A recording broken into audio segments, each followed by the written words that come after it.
3. So akong gituyo kining isumpay kining duha ka passages. It is because adunay dako kayo ng emphasis mahitungod sa beginning and ending of each passage.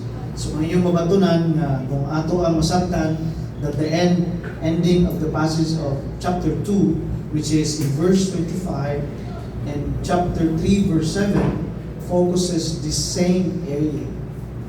And so that is why join me as we discover this passage, what this passage of principles taught us, and then try to see in light of how it was presented to us. And so to start, we see a big contrast in this particular passage. We see a contrast between God taking care of Adam and Eve and supplying every need, making sure that their physical needs were met, and as well as trying to establish a new relationship, especially between Adam and Eve, his wife. And so, on the other hand, in chapter 3, we see a big contrast. Satan is trying to destroy what God is establishing in this passage. And then Satan here is presented as a serpent, a creature, a mystical creature. And so that is why in some other commentaries, it is debated na ang chapter 2 ba o ang chapter 3 is a myth or tinuod gyud siya na event. Is it historical or is it fictional? And so na yung mga debate na ito niya, it is because God, Eden is presented to be a perfect place. And there is no such a place. And then the Bible presented to us that it is a real place. It is because of the mention of the locations and the rivers mentioned in chapter 2. So therefore, we can conclude that this is an actual place. It so happened that we can no longer find it now.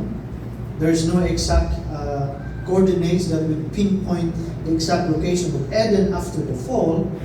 But with the clue given by the scripture, we can see that it is an actual place, an actual physical place, and at the same time, this is a historical fact or account na atong makita. And so, if we will not believe that there is a talking serpent, and then there is an Eden, then we'll be having a hard time understanding the rest of the scripture. Why? It is because in the New Testament, Genesis account is always repeated as a source of foundations and teachings and principle during the time of Christ and during the time of the early church. And so, that is why by faith we take this as a real account of real people, real person, real place, and real event. And so that's the contrast we see here. And so verse 19 and up to verse 25, we see God's act in establishing humanity. For instance, by representation of Adam and Eve. He established man's responsibility and his connection to God, and he established marriage as part of Adam's need in this particular time. And then God established his connection and his relationship with men. But on the other hand, beginning chapter 3 of Genesis, we see how it was being distorted by another creature involved, in this case Satan, which appeared himself as a serpent. And so atong tanawon kini mga verses and what we can see. And so beginning verse 19, atong unang makita diri is that God established Adam as a person by providing him responsibility. So pangutana, nganong is it necessary na mauni gihatag sa Ginoo sa iyang job? Why is it that his main task and main responsibility is to name the animals? And so as what we have studied last Sunday, we see here that it is because God wanted him to have a sense of partnership and authority in his dominion or in his creation. Since he created Adam like his image, and so therefore he wanted Adam to carry the name of God in himself. And so he has given Adam a task to name the animals, which conveys to us a certain responsibility for authority. Because only God can change the name or can give names in this period. Pero iyang gi-share ni kay Adam. It is one thing na makita nato that God wanted men to be a sharer, a image bearer of God's authority. And He's given Adam a sense of authority over other creatures.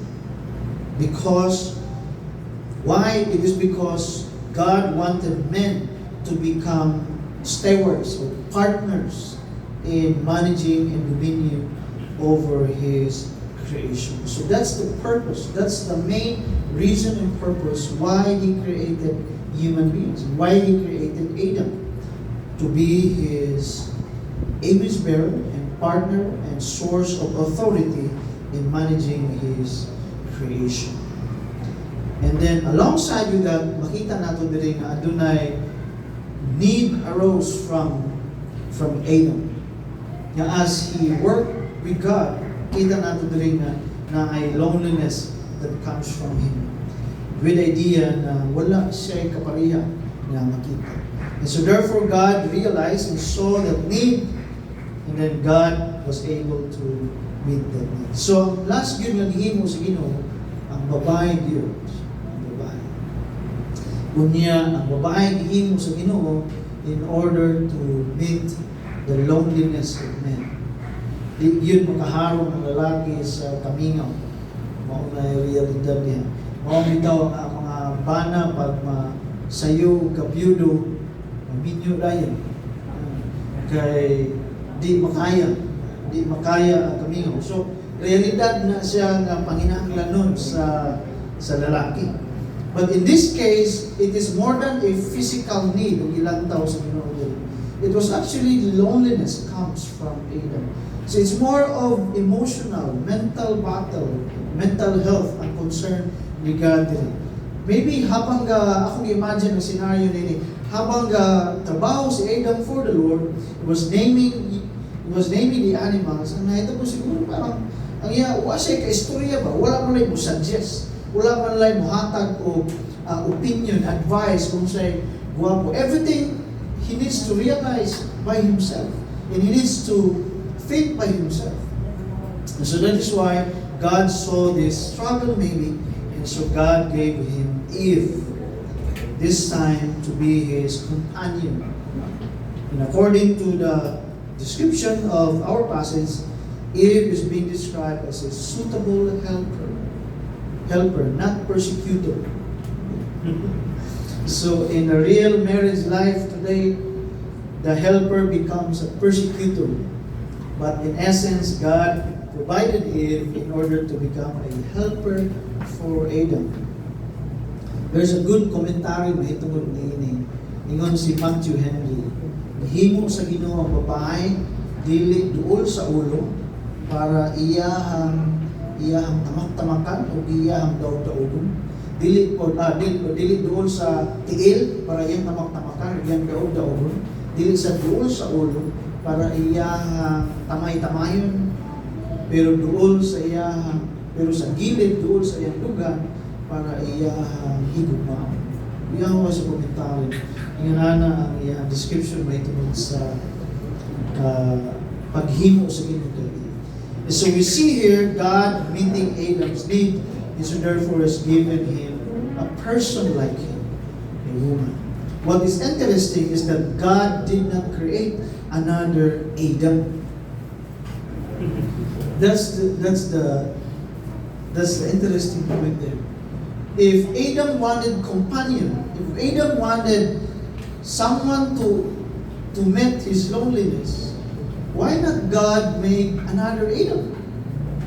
para naa sa barkada, naa sa kainuman, di ba? Naa sa kainuman, naa sa ka-joke-joke, naa sa katawa, they can, you know, they can hang out together. Why? Why is it that God didn't make another man for Adam, but why He created woman? That's very interesting. So, wa ko'y tubag niya. Wa ko'y tubag niya. I don't know. Ano? All I can think of is that, therefore, if we want to see a relationship that is healthy and growing, God intends marriage to be of different gender, male and female. Then therefore marriage is not it's not homosexual but heterosexual. And so if we want to find full satisfaction in terms of relating to one another, marriage is the only provision that God has given us. But it seems in our society, why this is important to reflect, it is because it seems in our society, marriage is a curse. Pag bisan kita nga mga minyo na, murag gusto na ito, mutakas kami niyo. Kaya murag mingon ka nga, mali, kung sulod ni ini. Purbida nga, nung isulod mo kung ini. Nagkalisod-lisod na yun ang akong kinabuhi. Pero if you look at God's creation, marriage is not designed that way. It's not to make your life miserable. It's actually to make you happy and satisfied in life. But what happened to our marriages today in our community? Marriage is a curse that we want to get out from being married. That's one idea. And that's a sad point. O ang pangutana ani ngano man nga ningon ana ang mga marriages nato karon. I think in chapter 3 will answer everything sa atong pangutana.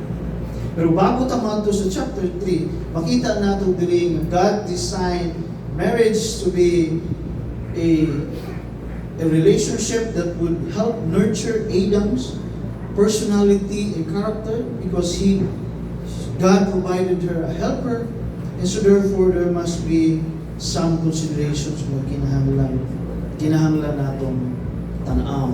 What is interesting in verse 24, why is it Moses, the writer of Genesis, gave a comment, an extra thought about man should leave his family or his parents and to be united with his wife, and they should become one flesh. That's my question. Why is it that he emphasized this particular statement? After Adam having married to Eve, after God presented the woman to the man, why is it that Moses gave a particular statement? That it is as if a statement that should be a standard of all marriages. And so what is the statement? The standard of all marriages that every couple should separate from their parents. Again, wala ko'y tubag kung ngano man nga si Moses or si God iyang giaprubahan na kinahanglan yun, mulayog yun sa mga ginikanan at tao na minyo na or ang mga minyo na. Huwag ko'y direktamente yung tubag niya. Pero by my experience, akong naobserbahan na sa diyang try me nga mangipon yun.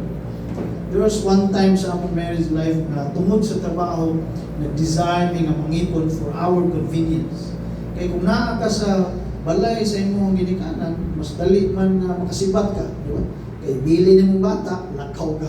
Ang iyo man ni mong mama, di man kabalibad, kay apo man. Nung apo, kyutan mo sila sa mga apo. So di sila kabalibad, kung mo ibili. So kay kapoy na may ingon may nga bata, mo sa bantay sa mga bata. Ang lakaw may nga. Pero na instance in our time na nangipon may nga, to the point nga hapit may mag-away sa akong ugangan. Kaya di maging nga na expectation ng imong ugangan nimo. Niya ikaw sad nga na kay preference. Di maging malikayan nga mag-away yun. Unya, tungod kay di mo ko kastorya, Di ko kadirekta sa kugangan, nga akong asawa ang akong gistoryahan. Unya, siyempre, normal man po ka. Iyan ko itong mama. So, wala pang yun siya dito. Kasabot yun po ko. Unya, kung ako, ihapon kong purtahon sa akong mama, wala pang po ko sa akong mama. So, kami duha mag-aaway yun. Ayan, anak. And so, moto na to prevent yun. Hapit yun may mag-aaway ito niya. And so, we decided and we realized na dili yun healthy kung mag-ipon. And so, with that instance sa mga marriage life, we decided to really separate from them. Bisan o ang challenge niya na kung mubulag may challenge gid kaayo kay kisa may mo mutabang na mo bantay sa kisa may mutabang na mo sa household chores. Kung kinahanglan mo kapoy na gyud ka, kisa may matiman sa bata kung kinahanglan nimo naakay mga lakaw. Kisa may bilina nimo sa inyong balay kung kinahanglan nimo tama. So mo na yung mga challenges there. But I think kung nagpadayon mi nga mangipon sa mga ginikanan, we will never learn to establish a family. And above all, we will never learn how to establish our relationship as husband and wife. And I think mo yung pinaka-dako siguro kayo ng essence. Kung ano si Moses o si God, iyaag yung i-communicate sa Israelites na you need and you must separate kung magbinyo na. And so therefore, dili dapat ang atong kultura mo ay magtudlo kanato in terms of marriage. Kaya unsa man nanong giingon ako na tungod kay kultura nato mga Pinoy na magtapok-tapok ra kita. Ana ang ato ang andan nga family magunta so di gyud kinahanglan ng bulag. Dako man ay atong balay diri ra gunta. Unya dako man ay atong luna na iluti diya pagtukod ng atong balay. Ana ang ato ang konsepto. It is because that is our family culture. But makita nato today that in the Bible, adunay different culture that God wanted to introduce. And this was introduced, it is because for the benefits and the health of every marriage relationship. And sumao na dili gyud healthy sa usa ka magtiayon kung magpabilin sila na nagyapon ilalom sa poder sa mga ginikanan tungod kay it will not make them grow as a couple. Ug labaw sa tanan kung naanagid sila responsibility na anay anak. Ang mahitabo niya na kung naata sa poder sa atong mga ginikanan, mahimo kang dependent to them. Mahimo kang lazy in disciplining our kids kay naa may lula sa imong badlong. Na may lulo siya yung badlong. Yung problema sa lulong-lula, di mo badlong. Ako bitong ikasaba na mama sa una. Tingin ko saya, ano masuko ka sa kuha ron? Kung akong disiplinahon ng akong anak. Tingin siya, sobra pong kakain ng muna luin. Tingin ko, kalimot ba ka? Nga hapit may mamatay sa una kay gibunalan minimo. Kaya karo masuko ka akong bunalan ng akong anak. Maunay, ayaw ni ba? Saan naman gawa? Nakalimot ka, napinti ni mong pamunal mo. Ikaw, masuko ka. Kami mamunal sa mga parents. Gisundog lang mo na mo. May ako ang ingon siya. Suwa siya mo tingog niya na kay alam, basta lula naman ko, lahit na. So, tag isa na mahitabo sa kuha, hindi ka boss pa naman. May mutang, tolerate ni naman. Pero that's one of the areas na kinanglang mag-grow ang both. Mag-grow ang parents, to let their children become responsible in their marriage life, o mag-learn ang couple to become responsible in their new priority and relationship that is being embraced. And so the Bible did not explain why you have to live. Kung tanawin mo ang verse 24, it does not give you any explanation. He just wanted you to accept the reality that you must live, that you must embrace different responsibility. And so therefore we take this as a direct mandate from the Word of God. Okay? Then in additional, in verse 25, we see here that another comment from the author of book Genesis, that Adam and his wife were both naked and they felt no shame Like I said last Sunday, this is not about intimacy, not only intimacy, but this is a metaphor of giving us a thought that because there is no sin present at this time in their relationship, they can look at each other with pure mind and pure heart. But what we see in chapter 3, makita nato that it is the same issue that the author emphasized, that they can no longer look at each other.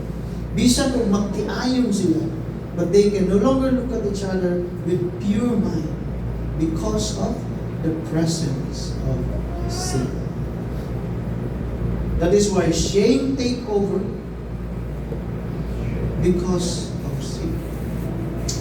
And so what we see here is that their intimate relationship, even in their precious relationship, if we allow God to dwell in our midst, we can be intimate in our relationship na wala ginatawag nato na sin of criticism, sin of malicious thoughts, sin of doubts, and so on and so forth. But if we allow Satan to interfere in our relationship, then this intimate relationship we have with one another will always be the most affected areas in every relationship. So therefore, this gives us a transition mahitungod sa chapter 3 kung unsa na ang hitabo. Okay? So let's look at chapter 3. Number 1, verse 1. We were introduced to a mystical creature, a talking snake.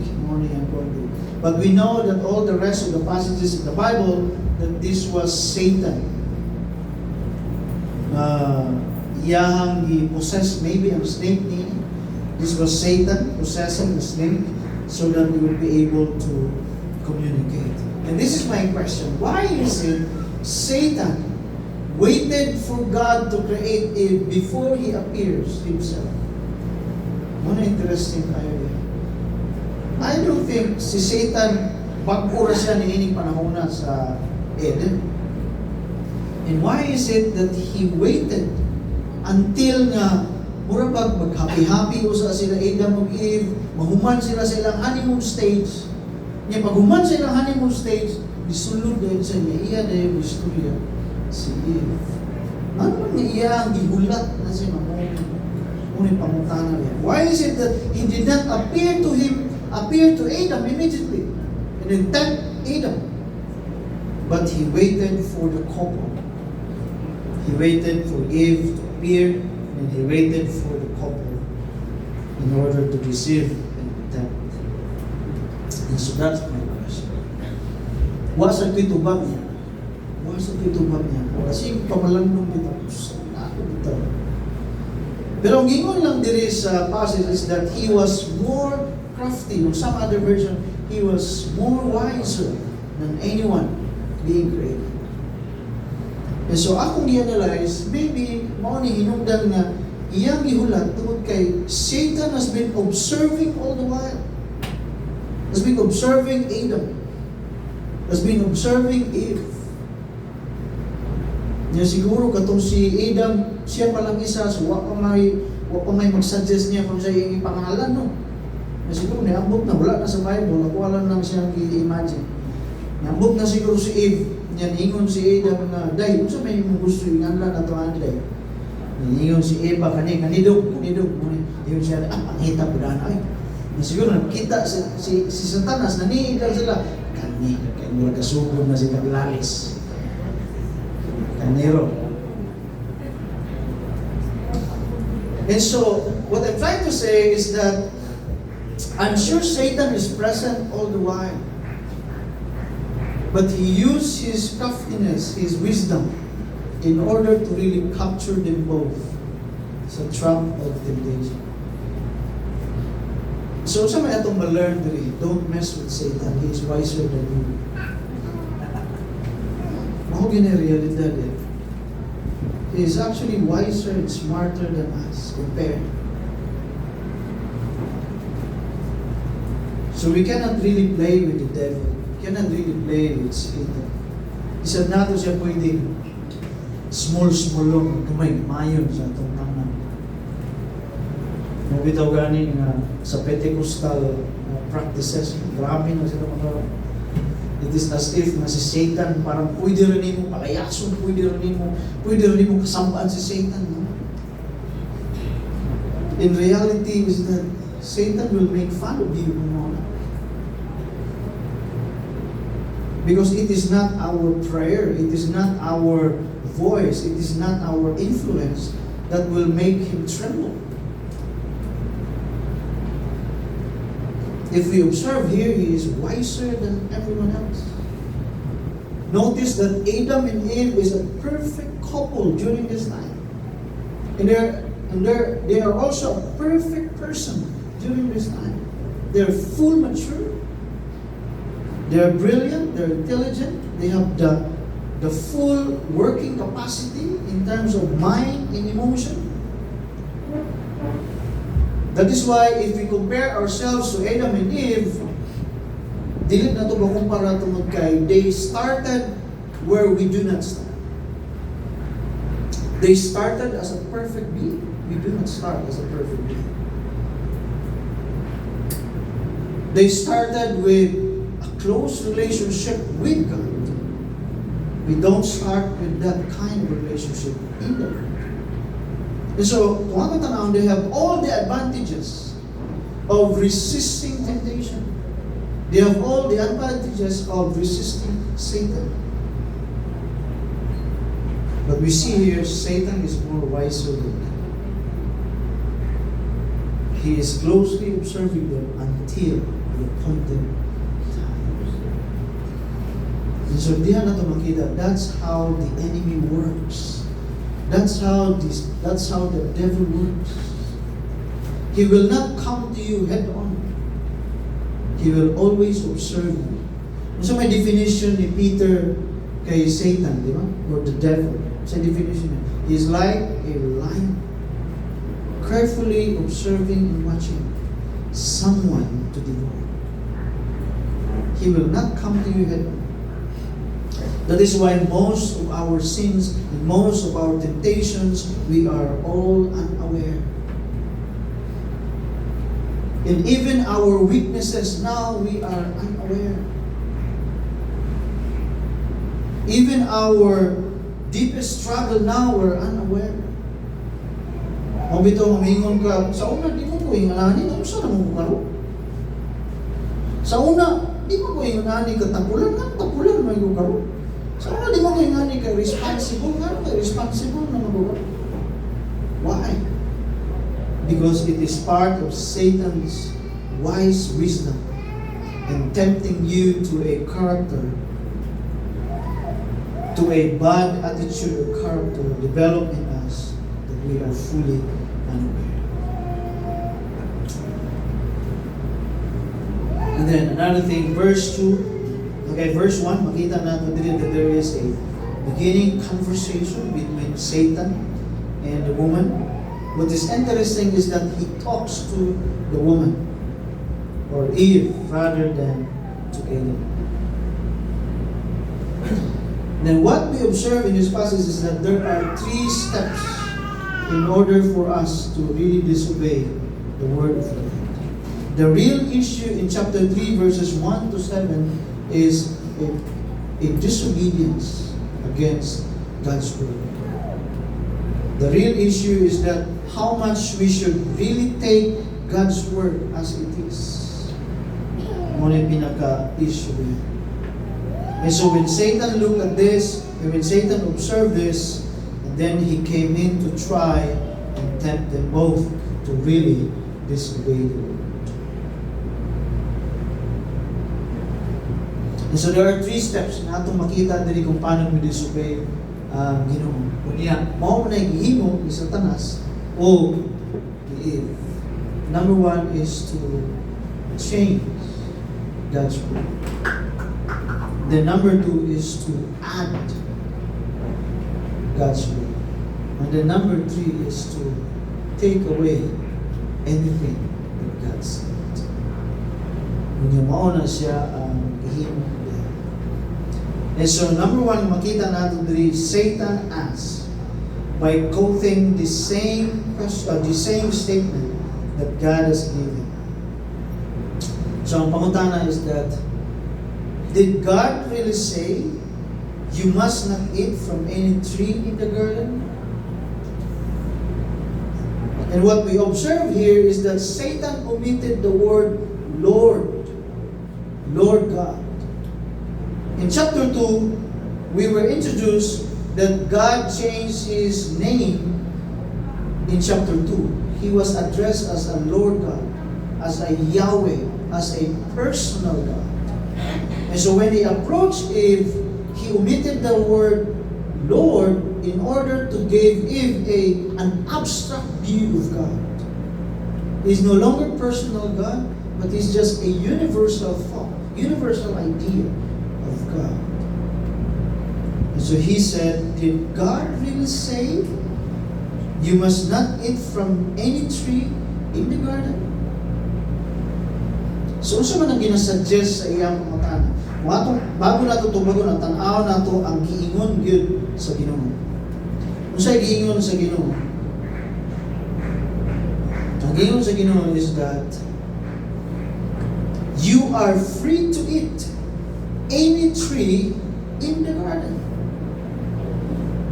You are free to eat any tree in the garden. Ang pangutanong ni Satan is that, did God really say, you must not eat from any tree in the garden? What does it suggest? It suggests curiosity, mahitungod sa idea that there is something that God withhold from you. And so the question implies that you must be careful about God. It is because He withhold really something about you. And so in other words, Satan devises a strategy in order to put in the heart and in the mind of Eve to think about differently about God. So nahitabo ni ron, Eve begins to doubt God. Kaya ang pangutana, ang gingon sa Ginoo, pwedeng kaunong tanan. And you are free to eat. Ang gingon ni Satan is that dili you ka free to eat. And that is why, if you notice, in Eve's answer in verse 2, kung sa ingon ni Eve sa verse 2, nasabtan niya ang ingon ni Satan. Kung mo ni nahitabo, na naay gitanggal si Eve sa verse 2. Kung sa iyang ingon, we may eat from the fruit of the trees in the garden, but God did say, you must not eat from the fruit from the tree that is in the middle of the garden, and you must not touch it, or you will die. Atong isasahon ni. Ang first iyang gihimo is that gi-correct niya si Satan that God really say we can eat any tree, but she does not mention that they are free to eat. So unsa ang nahitabo diri? Eve began to doubt God that they are not really free. Unya, ang focus is that Satan's question is to focus Eve's idea that there is a probability na dili yung tinuod ang gingon sa Ginoo. That there is a probability na dili yung tinuod entirely ang gingon sa Ginoo. And another is that to allow Eve to think that there is a prohibition rather than to focus on the much provision of God, but Satan leads Eve to think of the provision alone by emphasizing any tree rather than saying they are free to eat any tree, any fruit of the tree. Pero may tabo diya sa diyang istorya si Satan, pero sa diyang gipangutana siya ni Satan, Eve began to think that they are not really free. That is why in her statement, wala niya dimension that they are free. Niingon lang po siya, niingon ang Ginoo na pwede man mi. naa siya gihatag ni daghan. Pero Satan is trying to lead her to focus on the prohibition rather than the provision. And then another thing na gihimo ni Eve diri is that she changed the thought. If you read the ESV version, ang gingon dito sa ESV is that you must not touch it. Ang NIV is that or. Pero ang gingon sa ESV is that lest. Or ang other version is that if you. So duha ka buok ang gihimo ni Eve diri. Actually tulog yun ang iyang gihimo diri. Iyang gibawasan by not mentioning that they are actually free. Then ikadua, iyang gidungagan by highlighting that by touching it, you will die. Dili mo na magiingon sa Ginoo. Gingon sa Ginoo, if you eat, you will die. Pero sa iya, if you touch it, bisan kung imo hikapon, but pasabot, iyang gipasubrahan pag yun. Iya pag yung gi-exaggerate ang gingon sa Ginoo na kung imo gunitan lang na. The problem is that iyang gi-change an idea. Ingon siya, or you will die, or some other version, lest you will die. So may pasabot sa lest. Lest something like it suggests a possibility, not certainty. So, ano siya mag-iingon ni Eve din? Gingon yun ni Eve is that kung imong gunitan basin kung mamatay ka. Wala siya ningon na kung imong gunitan, mamatay yun ka. Ang gingon sa Ginoo, kung imong kaunon, mamatay ka. That is a statement with certainty. Pero ang gingon ni Eve, na ayaw yun guniti, kay basin. There is a big possibility that you will die.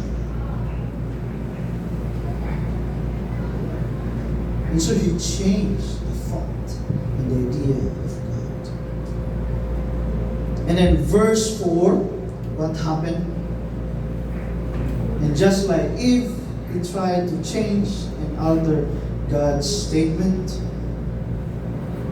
So makita nato nga si Eve na nakaroon siya different view. In other words, nag-anam na siya palayo kung kinsa gyud ang Ginoo nga iya wala. By just changing some words, by just adding some words, and by listening to Satan. And then verse 4, saying to Satan that you will not certainly die. In a sense, Satan suggests nga ang gingon ni Eve is murag tama ka, murag di gyud ka mamatay. Pero ang gingon sa Ginoo, you will die. Pero ang gingon ni Satan, you will not certainly die. So siya makita nato nga wisdom dili. You know, the greatest lie of all is not actually telling you the opposite. But the greatest lie of all is by telling somebody half-truth. Half-truth is still lie. That is the greatest lie of all. What Satan actually did is that he tells Eve about half-truth of the certainty of God's word. Mo na yung di gyud ka mamatay. And surely indeed, kung makita nato, wa man gyud sila mamatay. Diha. But death begins to settle in their lives at that moment. So nga naman, tungod kay, kung sumay na itabo, tungod kay first, they omitted God's word. And then second, they add it to God's word. And then thirdly, they change what God has already said.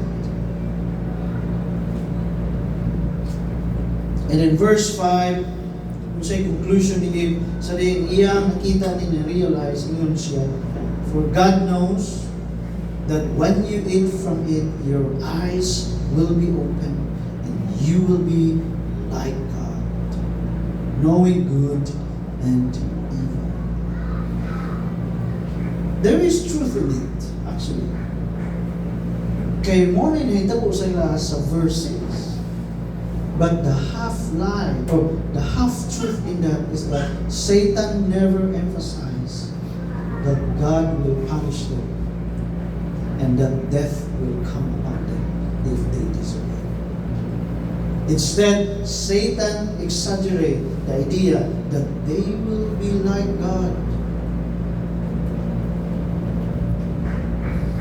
So sa may wisdom there. That is why from the start, bisan sa time ni Adam and ni Eve, ang tao na nag-craving for higher title, higher position, na nagitay desire for greater importance and self-worth. Mao gani nga karon sa ato ang generation hadlo kayo nga batanon kay tungod sa emphasis, may tungod sa kaugalingon, may tungod sa imuhang kaugalingong gusto. Pag imong badlungon, masuko na niya ang worst pag yun na naitabo, maghiko. Ano ko balita mo na sa Facebook, may batangkon na nag-suicide kay gistoryahan sa ginikanan ng di mayo. Kay gibadlo. Dahil mga batanon nga nasuko sa ilang teacher kay nabagsak sa ilang eskwela.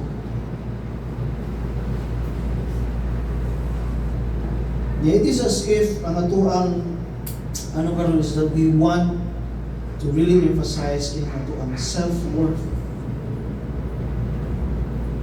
We always think about ourselves, about our pleasure, about our desire, and more so about having ourselves being God in itself. When I struggle with. And so this is the lie that Satan created in Eve's mind. And so therefore, again, she began to change her view about God. Satan succeeded by tempting Eve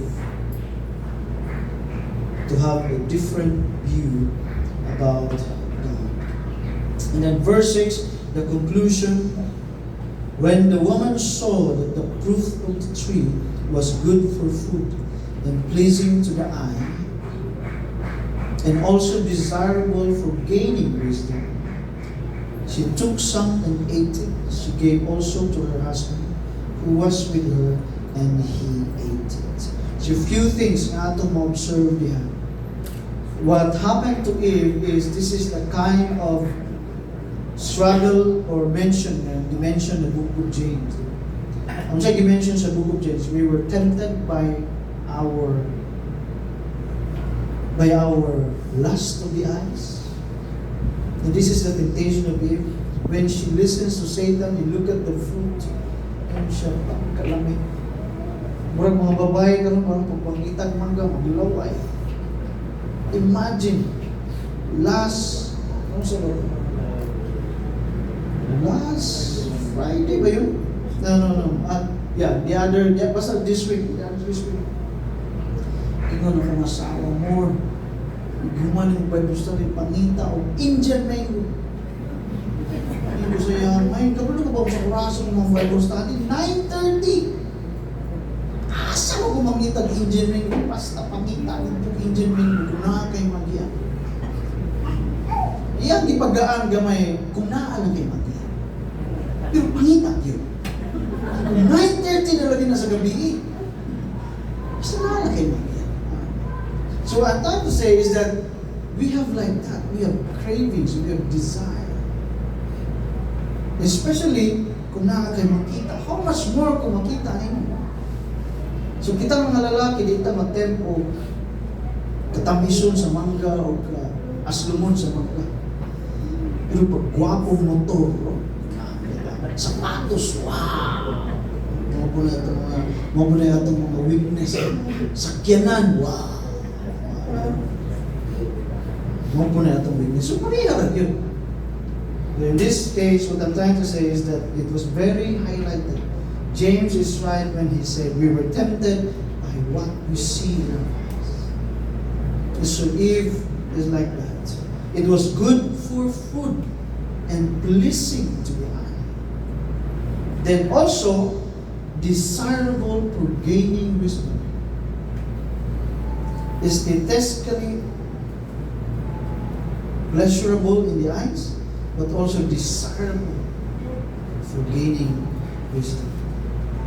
So sa inyo sa book of James, the lust of the flesh, the lust of the eyes, the lust of the flesh, desirable for gaining wisdom. And so the same thing. So yun siya, she took some and gave it to her husband. The first sin nga nahimo diri is that kining statement nga they take and eat is a sinful statement ang time. Pero pag-abot ni Jesus, iyan ang gihimo na message of salvation. Kung siya ang gihimo sa mga disciples, ihatag siya bread, take and eat in remembrance of me. Pero sa Garden of Eden, it was a curse. Take and eat. And then they fall into temptation. And then what is sad in this story is that si Adan na aragyod sa iyang tapat. All throughout the dialogue, si Adam was with her. That is why I call this the greatest sin of Adam is the silence of Adam. Adam was silenced all the while and allowing his wife to fall into temptation and sin. Niya akong na-realize nini nga dili lang ni dahil si Eve yun ang nagtan. Kaya naman gud ang lalaki na minaw din siya. So kung atong tan-awon diri, makita nato nga ang witness ni Eva is the same actually witness here sa lalaki. And the Bible is correct by highlighting that we fall into the trap of temptation by entertaining our lust of the eyes and lust of the flesh. And this is what happened in the Garden of Eden. Then lastly and finally, verse 7, then the eyes of them both were open and they realized they were naked. Very interesting. Moses said, verse 24 tells us, verse 25 tells us, they were both naked, but they felt no shame.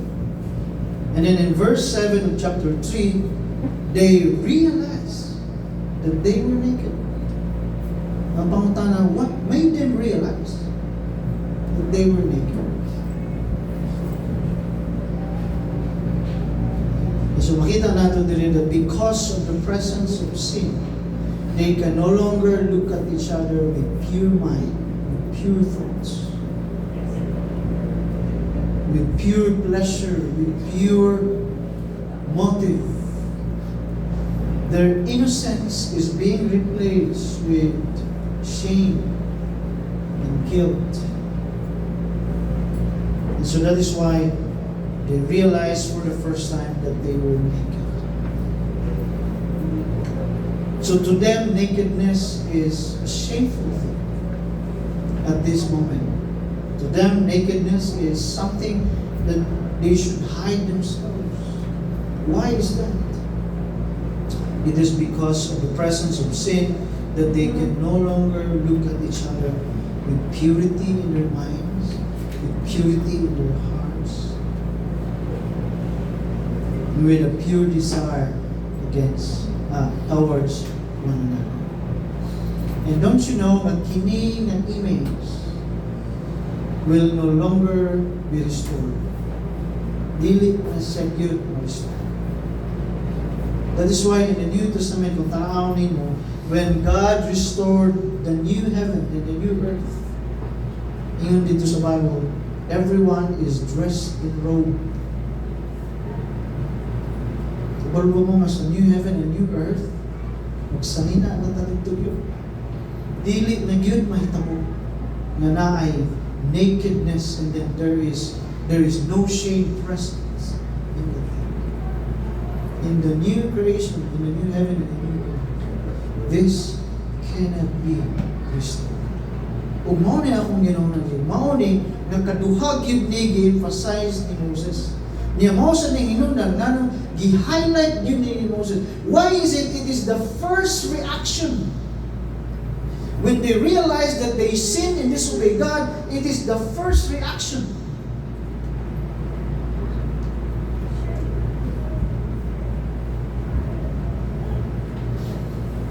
So dili na ito makita that the pureness of God, of relationship, is the most affected area because of sin.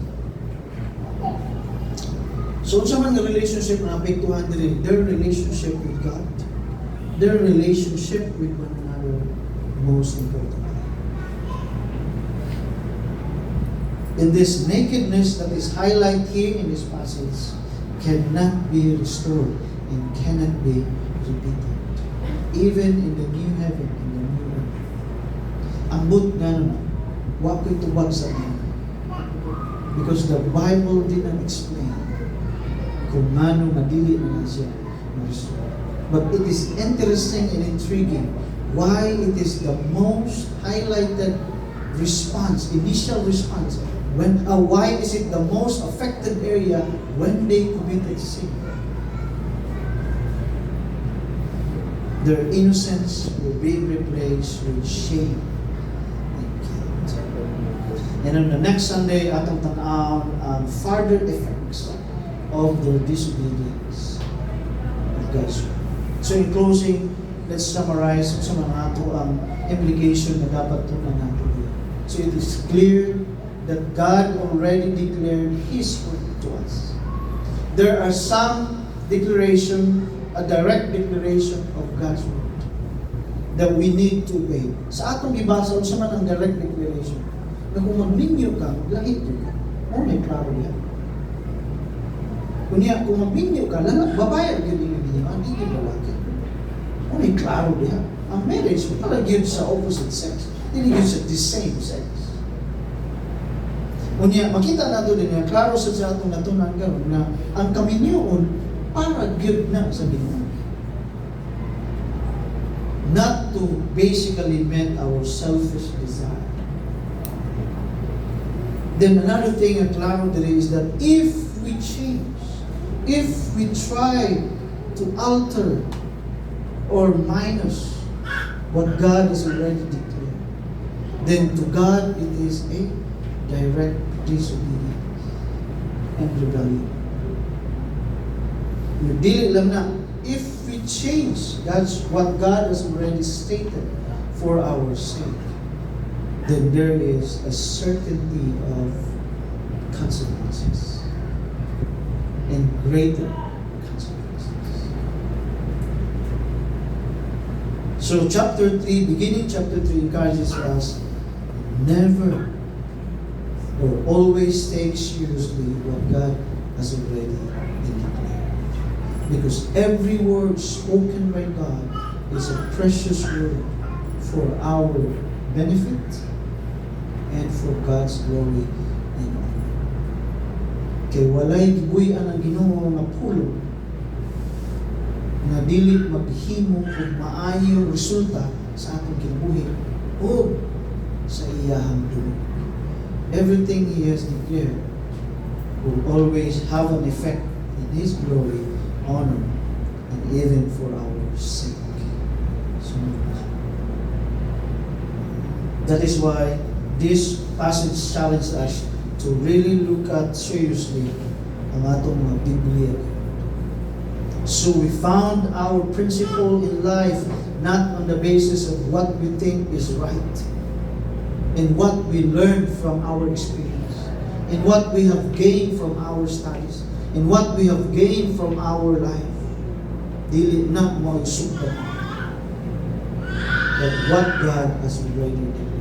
That is why as a people of God, we are challenged, or we are encouraged to really look at intently what God's word says. Because it is the only basis of our life and our authority as we exercise principle